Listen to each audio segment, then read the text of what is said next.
Hi, Emily. How are you? I'm good, Christine. How are you? Good, good. We have about a couple of viewers now. Hi, and then Giles from India. Hi, hello. So yeah, Emma, thank you so much for joining in. It's really I always have fun when I chat with our money coach or financial coach because there's always something to talk about, right? So why Yes. don't you first introduce yourself? So I know you're a money coach, but give us a better background about what you do and stuff, and how you became a money coach. Sure. How I became a money coach. Well, several years ago, I was going through a transition in life and ended up in a master's degree program in family financial planning because I had always had an interest in personal finance and um, wanted to explore that possibility for a career. And so I got into the program and it was really fun. And I thought I was going to be a financial advisor. But about halfway through, I realized that many people in the program were already in the profession, unlike me. I was a career changer. So there were a lot of financial advisors and coaches, planners, educators. And what I saw in the discussion was a lot of them were treating every financial problem as if it had a financial solution and not really thinking about the emotional part of money. And to me, money has Mm-hmm. always been so emotional, and I never understood how someone could just, sit across from a desk with from someone in a suit and just talk about their money and not have any emotions come up. Like have this be just this transaction and, your emotions are supposed to be devoid from it. So I became interested in that and I went on to more training. So while I finished my master's program, I also trained at the Money Coaching Institute, as you did, and became a certified money coach. And that let me do what I do now, which is work with people to help them understand and transform their relationship with money, especially if they're having issues. It doesn't necessarily need to be that they don't have enough money. Some of them, that is the situation, but others, they have millions in the bank but just can't enjoy it. So anyone who just has an uneasy relationship with money is unable to meet their personal or financial goals and doesn't know why. Maybe they tried lots of things over the years. So I help them understand that there's a perfectly good reason behind all of that. And I help them get to the root of what that is so that they can earn and manage and enjoy their money without all the anxiety. Yep. Money is definitely emotional. So I do remember when I just started my business. So I was focusing more on just the practical side. Okay, teaching them budgeting, cash flow, whatever. And then, like, I think for the most part, everyone knows you're not supposed to spend more than you make, right? I mean, that's kind of common sense, right? I think almost everyone knows. But really, I think what still makes people overspend. So there's more an underlying reason to that. It's usually emotional stuff. So it's like, then I quickly learned, it's like, okay, that's just not the issue there. You can just talk them to the blue in the face. You're supposed to do this budget, whatever, but till you really figure out what makes them overspend, then it's like you're never really gonna help their problem. So now with you, like, okay, so let's say you have a client who's like always overspending or whatever. So how do you bridge the emotional side of money to the practical side? Yeah, good question. And that's really what I consider my work to do is being a bridge from that emotional side to the practical side, because most people, when they know they have a problem, they try to attack it from the practical side. They say, okay, I need to take a course, I need to read a book, Yep. I just need an advisor, I need to learn the formulas and the rules. And for some people that works. And formulas and rules, they're important and they're there for a reason and they do work. But if Mm-hmm. you have tried that route and it's not working for you for whatever reason, maybe you pick up a book and then 2 pages in, you just put it down and you just can't finish it. Or you think like, oh, I just can't understand this math. Or there's something that you don't even know why, but you just haven't been able to. Mm-hmm. So that means that you're stuck in the emotional side of money. And so I work with you to understand, to really drill down into the root of what is driving this behavior and where did it come from? What are the origins? And it's always something that happened to us in life, usually younger when we're in childhood. And so I help people understand where exactly this comes from. And once they do understand that, it's like a light bulb goes off. And not only do they have the awareness and understanding to move forward now, but it's such a relief because they realize there's nothing fundamentally wrong with them. Where they are now is just a natural progression of where they have been since they were born, really. And so now they have a complete picture and they're able to move forward. Yep, awesome. So okay, so let's talk about personal vows, like promises we make to ourselves, and then why that is dangerous. Like I thought, like, 'cause so for me, like, I mean, part of the reason why I became very good with money was because my dad was not good with money. He was also not good with his health. So I kind of made a vow to myself, I'm gonna be good with money, and I'm gonna take care of myself, my health. So that has kind of served me. So how is it? When does it become dangerous? And then why? I think like there's a different kinds of personal vow that you make to yourself that might serve you, and then something that might not serve you. So how do you determine which one is good and then what's dangerous? Yeah, often they do serve us, but sometimes they stop serving us, and sometimes they do the exact opposite of what we wanted them to do. Mm-hmm. The reason why is because once we make this promise to ourselves, first of all, we're making it in a moment of really intense emotion, Mm-hmm. like for you with Yeah. your, I want to do better than my father. I want to be healthy. I want to be around for my family. I want to be able to support myself and them. And that's really important to me. So it's coming from this sense of like, I want to be safe. I want to keep my family safe, and I want to be healthy. And it's a core survival issue, really. And so our brain really latches onto that.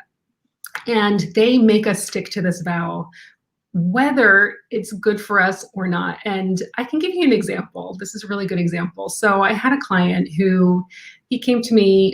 It was a couple that I was coaching, and they were engaged. So his fiance thought she was aware of some money issues, so she wanted to talk about. And if you asked him, he didn't think he really had any money issues. He was pretty confident with money.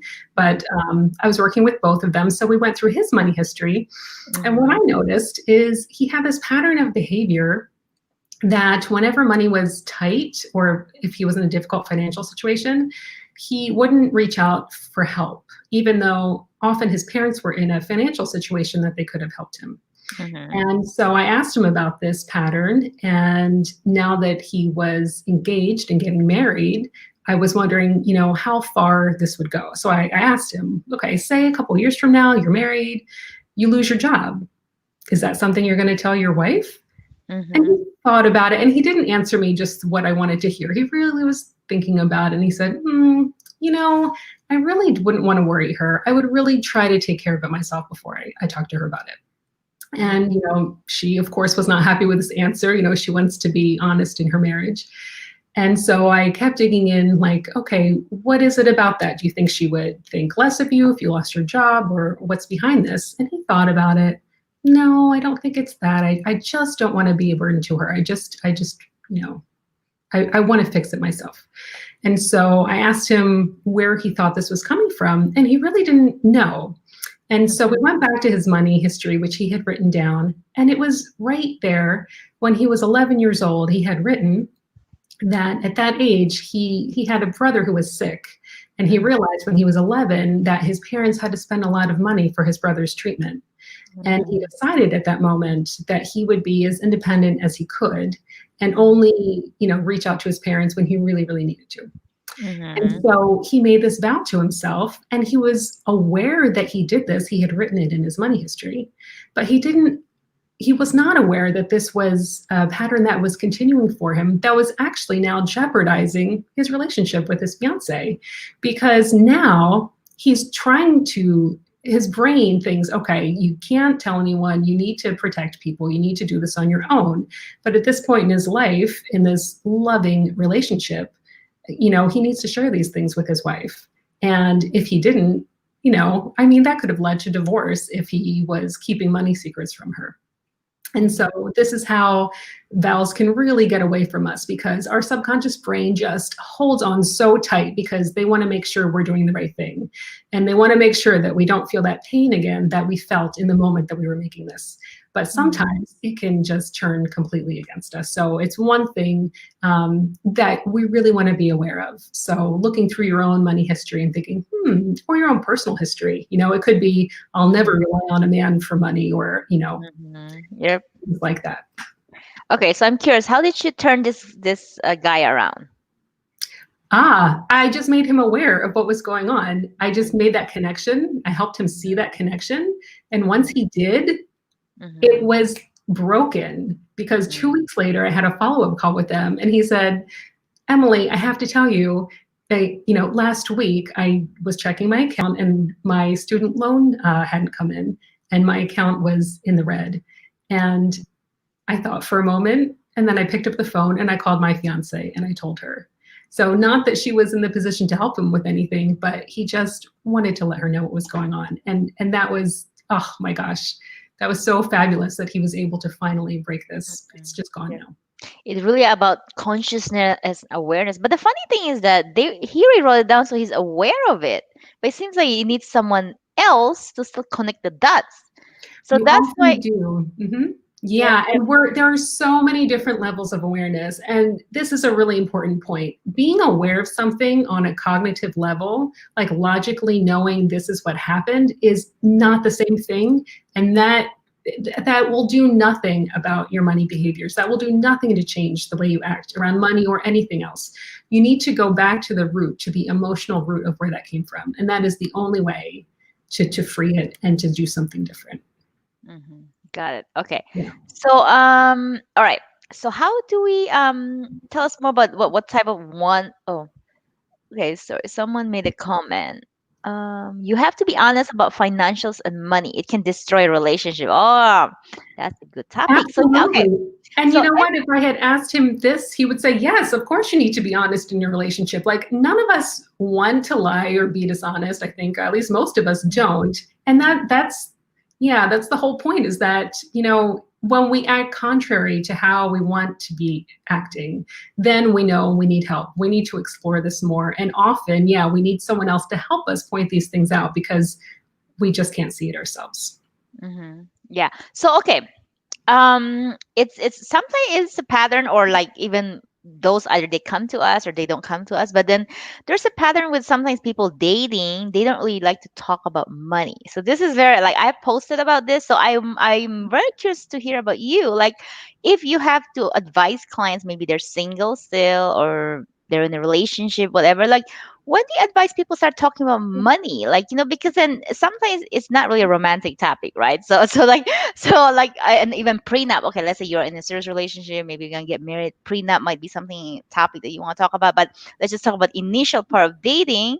Like, or when do you suggest to your clients to start even talking about money with your potential? Yeah, I would say the earlier the better, really. And I used to First bring day? this up on dates when I was dating. I used to, kind of try to get to the fact, like, do you have a 401k account? Like, this is something Yes, really. yeah. I kind of do that too. Like, kind of, you know how to, gauge someone's finance, or like, just how healthy they are financially by the questions that you ask, actually. Yeah, but then, like, I guess when it comes to, like, paying for dates and stuff like that, like, like, what are your opinions of that, with especially, because finances it is gonna matter. Absolutely, yeah. So I think it's just so important to talk about it. it. Mhm. The problem is, we're often not aware of of where all of our thoughts are, and so even if we try to have those conversations, it can be difficult. So that's why I like working with couples, because we do this together. We really Yeah. take their money histories and we come together, and Hmm. so they learn about themselves just as much as they learn about their partner.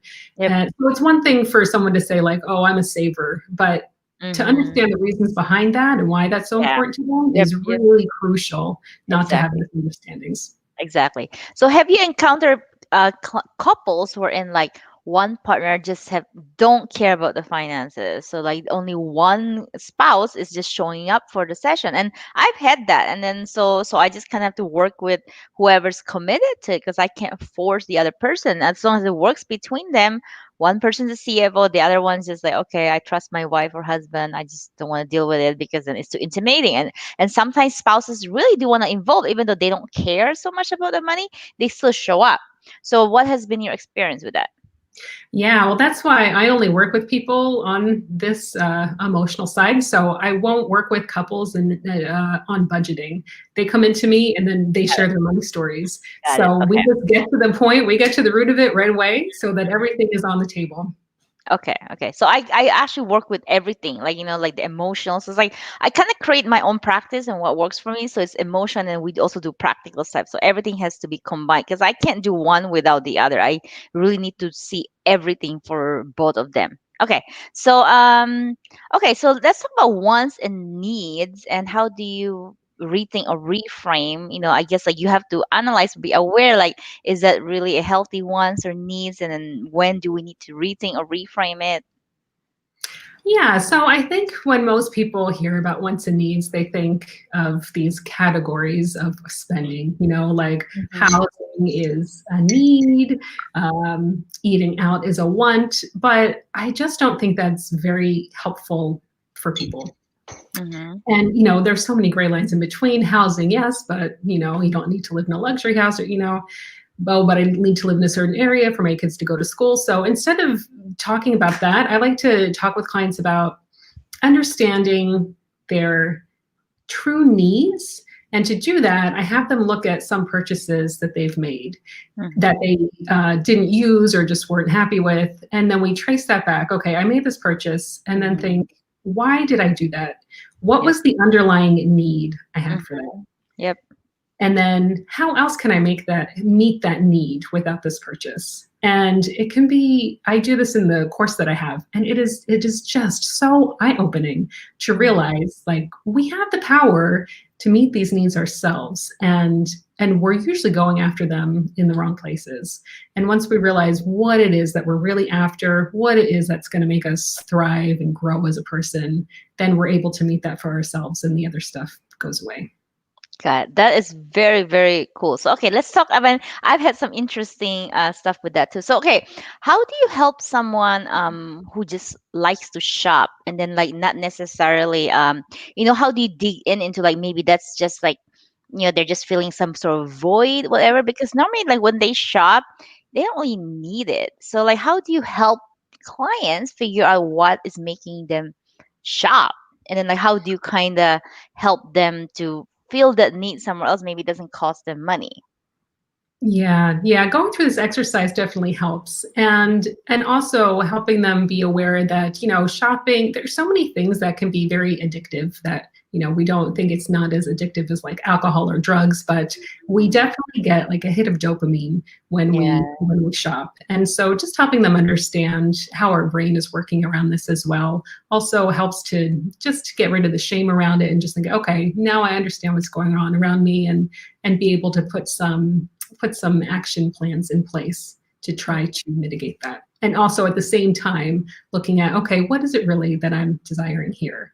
And how can I meet that myself? Yeah. Do you have any specific examples? Like I'm always curious. Like and I can really give my own. My specific example is like I have a client. She's an older lady. All her kids move out of the house, so it's just kind of like an empty nest. It's only her and her husband. So so then she was kind of starting to feel lonely. So she started buying stuff from Amazon, and then she realized like I don't really need all that stuff, but she still just buy. So then what when I try to help her out and then just try to understand her, what does she likes to do. So I found she likes dogs. So I encourage her to actually do not no not fostering, to actually volunteer at a shelter. So that's what she did to fill her time. It doesn't cost her money. It's also fulfilling because like buying the Amazon, like what she realized after she buy, I asked her, does it make you feel good? Do you even need that? She said not really, but she can afford it. I mean, she has no problem on her the practical side of her money because she has a lot of income coming in, because she has rental properties and stuff like that. So that's not really the issue. The issue really is just it's not satisfying. She's spending a lot of money and then she was starting to feel like out of control, what's going on. So she just needs someone to help her redirect it. So now she's doing, volunteering. So I think that's helping her out and curb some of her need to actually shop. So I'm curious about your particular example because I love hearing stories about this stuff. Yeah, I don't know if I have a particular story to add to that, but I love what you did. I just love your method so much because that just really helps her get to Hmm. what she needs in order to feel good about herself, Exactly. and Yep. and then once we do that, Yep.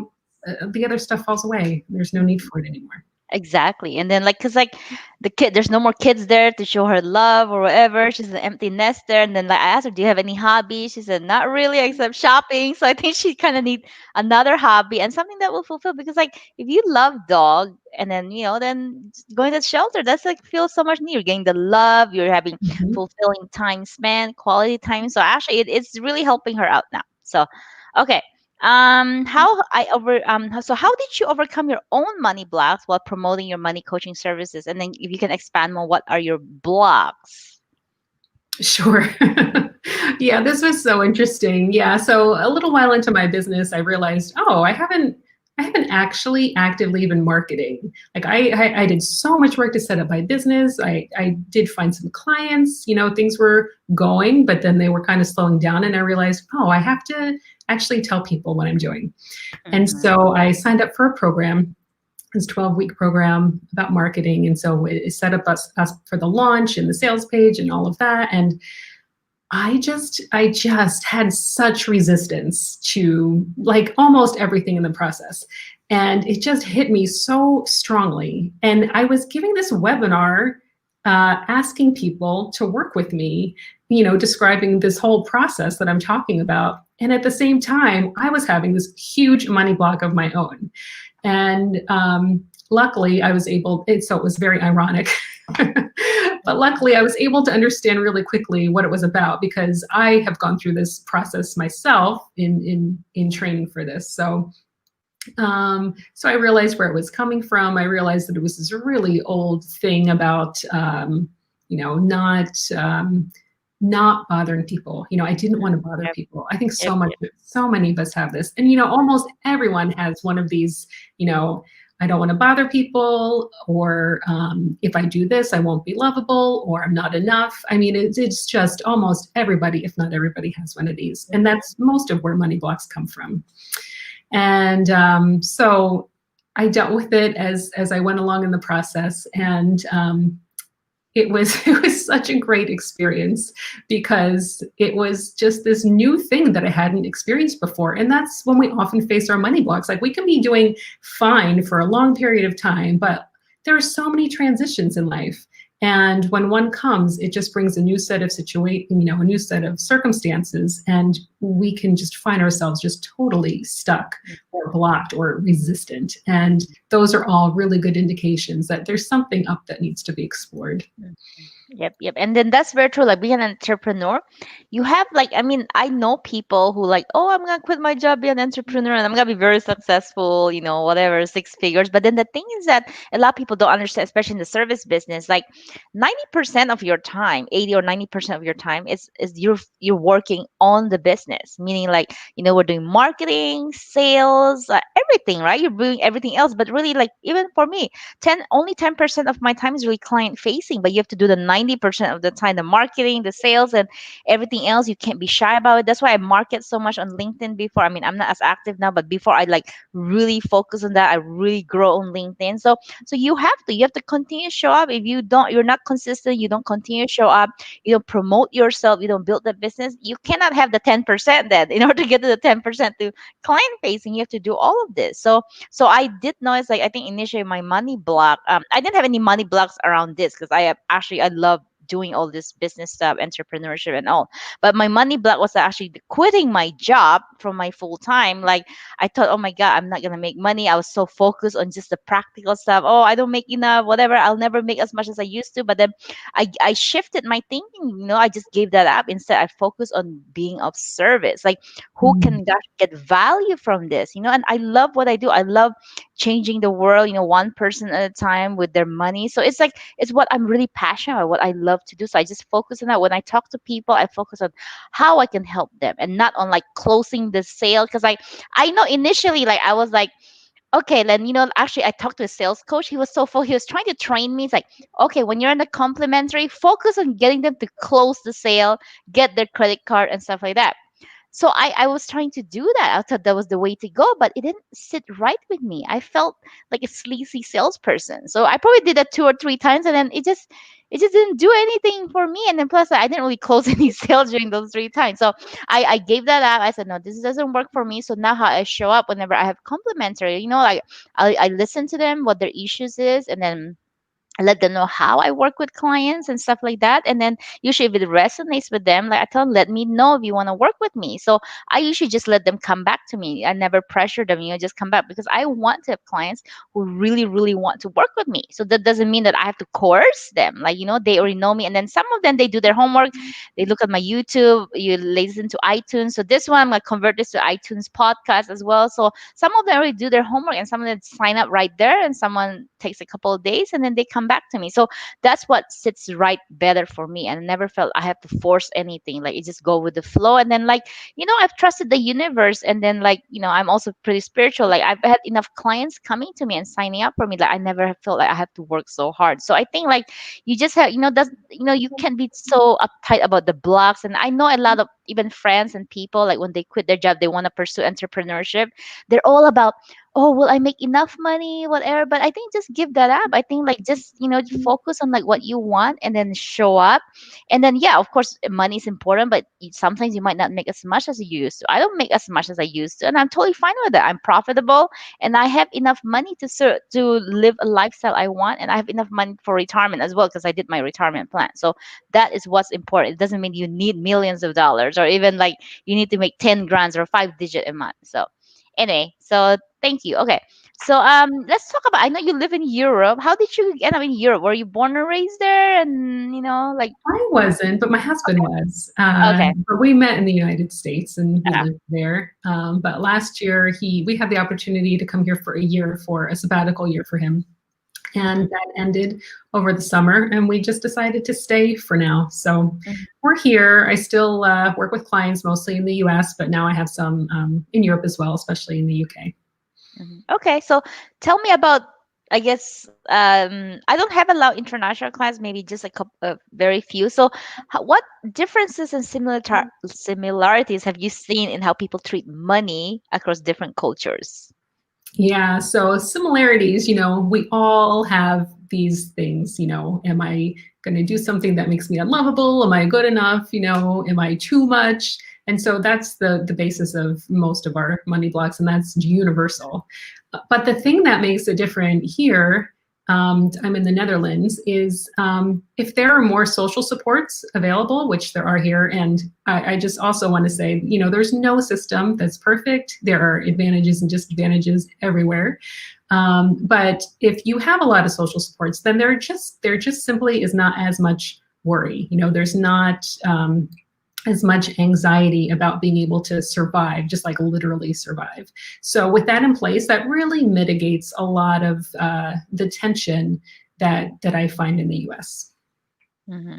Okay. So yeah, okay, yeah, it's true. We all need money, right? I think money is important. I think we just have to embrace that. I know some people have a trouble embracing like money. Like, I do have affirmations about, I love money. And then but sometimes people, they don't like that. They're like, oh, what do you, I can't say I love money. I don't mean like love money over everyone else. It just means that you're trying to attract that vibration, because how can you attract something if you don't love it? Like, when I say love, it's like affinity towards it. Like, it's not like, okay, I love this, and then maybe I love money more than the dogs or more than other people. It's not about that. It's just about changing your vibration so you can attract money in your life. Because then I do, like, when I teach this to my clients, once they embrace it about loving money, about saying positive affirmation to themselves, like, money comes in all directions, money comes easy, I love money, and you don't have this like thinking about, rich people are evil. Because then usually when people think rich people are evil, they self-sabotage themselves into like not doing things that will make them rich. And rich to me doesn't mean millions of dollars. For me, I feel rich because rich to me is like you're happy with your life, so you're living a life you want, and you have more than enough money, and then you are of service to people. That's what a rich life means to me. So okay, tell me, I mean, so you're in Europe, like, how do people generally treat money there? Yeah, I would say, just as a very big generalization, they don't pay as much attention to money because they don't have to. Um, yeah, in the parts of Europe that I live in, Netherlands, and what I've seen in Germany as well. Um, yeah, yeah. What I do you think what I do you think that mean? it's probably changing, and I think entrepreneurship is growing everywhere, and so there is more of a concern about that, and especially if you're on your own, then you do need to bring money, then that's, that's going to be a driver. But yeah, I think that's so important what you said about we have such deeply ingrained money beliefs and money being evil. I mean, we all grow up with that, right? Like hardly anybody grows up in a household or, a church, a school, any part of the larger society that says money is great. We should go out and make as much money as possible and never hear anything bad about it. And Exactly. man, that just really sinks into us. And that can be such a hard one to Yeah. overcome. And Yeah. I mean, I've have faced it myself as a Yeah. money coach. It's really interesting. Exactly, exactly. So what do you mean in Europe they don't have to pay attention to their money? Yeah, they don't have to pay as much attention to money because their jobs are more secure in the Netherlands. If you have a contract and you work, then your retirement is part of your work. So you know that after a certain number of years, you're going to get, Mhm, it's kind of set up for you. You don't have to really actively think about it. mhm. And it's much more difficult to get laid off here. Oh, And if you do, there are more benefits available to you. So wow. it's just not that constant worry that you're going to lose your job or Yeah, you're not going to be able to support yourself, or, oh, if something happens in the got future, I it. need to save this huge, huge amount because I Got need it. that to protect myself. So without all that constant worry in the background, there's just, yeah, they just don't think about it as much. Got it. So I assume health insurance is what do you call it? Universal there? Yeah, so Okay. it's everybody has insurance. Yeah, that's another good point. The health insurance is Yep. not tied at all to your work, so Expensive you don't here. have to worry about losing that. Yeah, Yep, yep. So but you pay a lot of taxes to Netherlands? yeah, yeah, very Yeah. much. Okay, okay. It's Yeah. So I something guess at the I highest rate is 50%. So as I said, yeah. there's no perfect system. Yep, yep. Okay, I love what Jackie said. Jackie said, "I love money. Yay, you go." I Awesome. love Yeah. money too. So yeah, so I think that's the thing with yeah, with the different culture with Europe, like you pay a lot of taxes, but then at least a lot more there's a lot more security, right? Here in you as I don't know, do you guys have a lot of homeless there too or poor people? Yeah, not so much, but I think it's rising. This is a small country with a lot of people in it, and people wait a long time to be able to qualify for the public housing.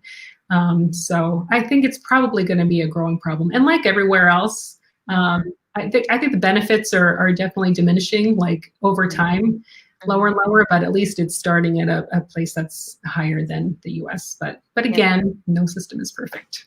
Yeah, no system is perfect. I mean, we have pros and cons. US is a, capitalist country. Like you easily can get rich here if you know how to tap into the abundance. So that's why I'm like, I teach my clients, you have to know how to tap into the abundance of the world. There's so much abundance in this world. Like I do have clients who either got furlough or like their salary got reduced because of COVID. So then I'm like, okay, then you have to figure out how can you make more money, right? Because even us as an entrepreneur, money doesn't just show up for us. Like it's not like, oh yeah, I have this steady paycheck coming in, steady clients. No, my business model is different. My business model is about having new clients coming in. So I actually like I'm grateful that my business is running. I have my name is right out there that clients just come in. But then like initially like you have to work to actually find clients. So same thing. I think if you get furlough, your money got reduced, then you have to kind of be a proactive. Like you have skills. How can you tap into the abundance of the world and then make money? I mean, there's plenty of things that you can do, I'm sure. And then how can we figure out how for you to get more money and then coming in? Because obviously for some of them they live paycheck to paycheck, so then we're gonna have to make up for that, whatever the difference that got cut off, then you have to make up for that so you can even survive alone. So Yeah, but when you're um in that space where you're worried about, oh my gosh, am I going to have money coming in, and am I going to be able to deal with to live on what I have now? It really restricts. It constricts, your ability to think abundantly and to think about different yeah, possibilities. it does. And there are It does. possibilities all around us. So that's why Mhm. really trying to train yourself to get out of that Yeah, emotional yeah, rumination that you're in and get back online in your more yeah. rational brain, then you can see everything that's that's why that's why they need us. It sounds like they can't pick themselves out. They need people like us to remind them that it's possible, and then Mhm. that's why we as a human we also need support. And then you know there are going to be times we can't pick ourselves up. So that's why it's really important you have that strong support system. And with money, if you're not having that money support from your friends, I don't mean like getting practical money from the loaning. I'm talking about just, pick yourself up to find whatever it needs to actually for you to make money. Then because a lot of people, they're not comfortable talking about money. So that's why, there's people like us, financial coaches or money coaches, so we can help them and give them the support they need so they can be financially abundant. Okay. Yes, and this is all, and everybody needs this. I mean, you and I do too, as business people. I'm sure you have Yeah. coaches. I have coaches. You know, No, I I fall into this mindset sometimes too. I'm like, oh, yeah, this is yeah, just so yeah, hard, and it's just yeah, not working. And I need someone yeah, to remind me. yeah, Yeah, there's enough yeah. for everybody. Yeah. Just yes, Yes, coaches are important, and then I never really hired business coaches. I'm just naturally good at the business stuff, but I do have life coaches as well because then I'm just a very spiritual person. I love growing. There's always something for me to learn, so I do hire different types of spiritual life coaches, but that's not on the money or business side. But yeah, coaches can be very helpful because we have a lot of blind spot. And yeah, so thank you. Jackie said Netherlands sounds like a great place to live. And then and she said being proactive is key to tapping into abundance. Yes. Like I mean you can pray to whatever, higher power that you believe in, God, whatever. But if you don't do anything, I mean, then there's a difference like believing in the law of attraction, like I mean you believe that, but at the same time it has to be met with some action too. So there's a difference between like if you do action but you don't believe, you create your own glass ceiling, then you won't achieve that. But if you make the action and then you have the appropriate law of attraction, like to attract what you're believing in, then that should just come to you. So it goes hand in hand, the mindset and also the action. So good.